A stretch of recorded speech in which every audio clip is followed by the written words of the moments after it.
Bob Guerrier, Ancient Reproductions. Do you want to improve the quality of your first year litters from virgin females? You've had maybe not so great success, but your female has cycled, maybe produced a lot of slugs, some bad babies, etc., and you've been told that's just first year female blues. I think that's not exactly really correct, and you can work on things to help improve your chances.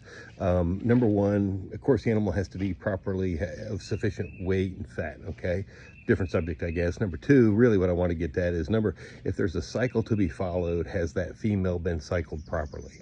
Okay, but here's the biggest one that I think everybody misses is number two is, are the male and the female that you're trying to get to successfully reproduce actually on the same cycle? Okay, so they might, so here's, think a second.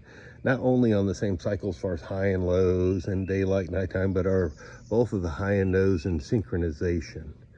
You know, is if you were to take a daytime high from the male and the female, where would they be literally prior to in the months leading up to breeding?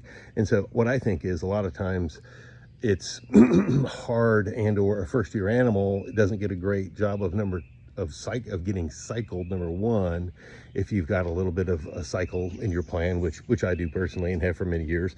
Number two is, are the male and the female synchronized on the same curve, right? Same temp curve. Everything is curves for me. Daytime high, nighttime low, seasonal, breeding, everything's a curve, right?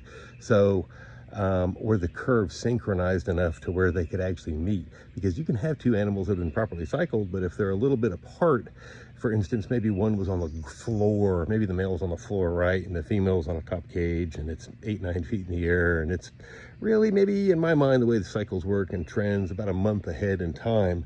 And so depending upon when you put that male and female together, even though they were cycled in the same daytime low, nighttime low, daytime high type of thing, they were experiencing that in a different time frame. So when you put them together, they weren't exactly synchronized. So I think if you pay attention to those details, that's what makes and maximizes first litters. I think your first litters can be just as good as your second litter, third litter, etc. And I think that those opportunities are so precious that you really ought to do your best to try to take advantage of it. Here's a pro tip. Here's my pro tip, Ancient Reproductions, how I do it and how I've done it for a long time, is that what I do is that I cycle pretty much every snake that I have, including babies, gets exposed to a temperature fluctuation.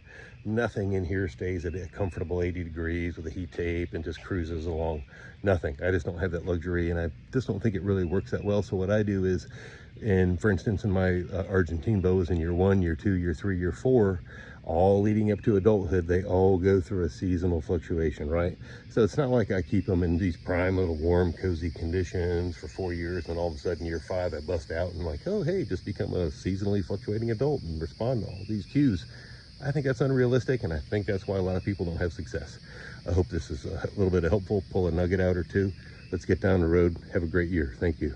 Bob Guerrier, Ancient Reproductions.